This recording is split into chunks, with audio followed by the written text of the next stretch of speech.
So, little update. My anemia is now kicking my ass. I am laid up to fuck and I'm still cold. I think it's a combination of the anemia and the fact I'm so fucking stressed. Anyway, I was doom scrolling and I thought, no, I'm going to watch the top 10 extinct animals, then I'm going to Asda. Go to Asda, proud of myself, I've got to Asda. Done a little mini shop, was leaving Asda. Towards me was someone who looked like The Walking Dead. He was about 75, covered head to toe in blood. Could hardly walk, was limping, and everyone was just walking past him. He was bleeding bad, okay? So I stopped and I said, mate, I'm going to help you. I'm going to help you. He said, can you just help me with my shopping? I said, no.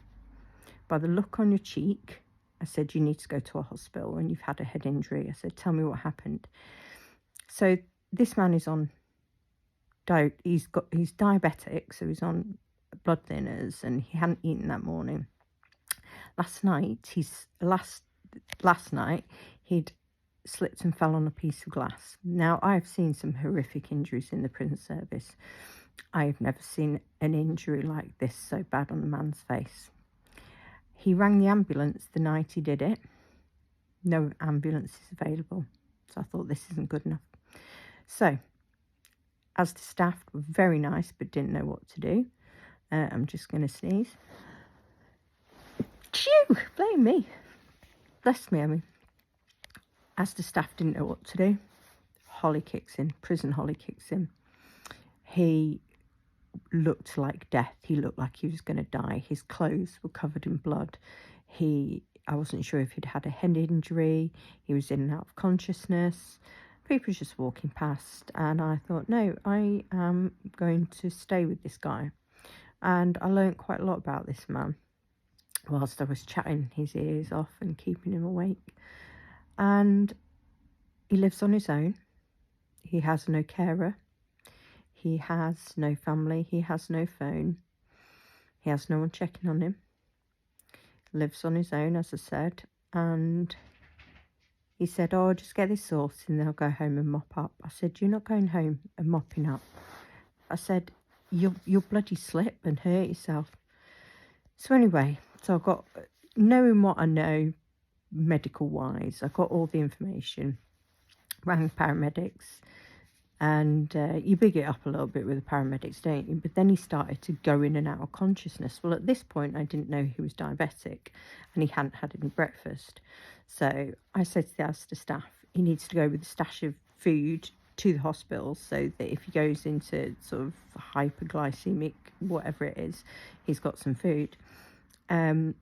Blood everywhere. Fresh blood just pouring. At some point I couldn't tell whether it was pouring from the wound, pouring from his mouth, pouring from his nose, but it was a cut like that, and it had been all night on the kitchen floor, bleeding, blood thinners. So it can't be stitched. After 6 hours it can't be stitched, but we managed to stop the bleeding. Do they have any rubber gloves in Asda? No. So I'm just packing as much stuff on his face as possible, keeping him awake, talking to him. He's getting jumbled and he's, there's lots of factors going on. And he had a stroke in 2008 as well. And he just said, I'll get to hospital, I'll go home and get sorted. I went, no, you won't. I will ring social services and myself and make sure that you have your house cleaned and you have your shopping list done. I said, because I will be sorely pissed off if I see you back in Asda tomorrow, because we know I go to Asda every day. So I was already anxious, yeah? And you see me this morning, crippled with anxiety, but thought, no, small steps at a time. 3 hours I was with this guy. And people walking past and staring and asking questions, and he didn't seem too bothered, but he definitely fractured his cheekbone, and he definitely, this gash, wow, I've never seen anything like it all my time in the prison service. I don't know whether I'm still up to date with all my shots and anything, because I did end up with a bit of his blood on me. I got tearful halfway through. I think more tearful about the fact that he had no one. That really, really upset me. Really upset me. Which is why I'm going to follow up with social services. His clothing was in tatters. He had flies on him and all sorts. And do you know what got me? What really, really got me? People were walking past him and ignoring him. How can you do that? An old man with a limp, covered in blood. No, not for me. Not for me. So now I'm doubly fucked, tired. So I'm going to bed. And it's very early. I'm going to watch the Beckham series. But that's story time today. Latest, peeps.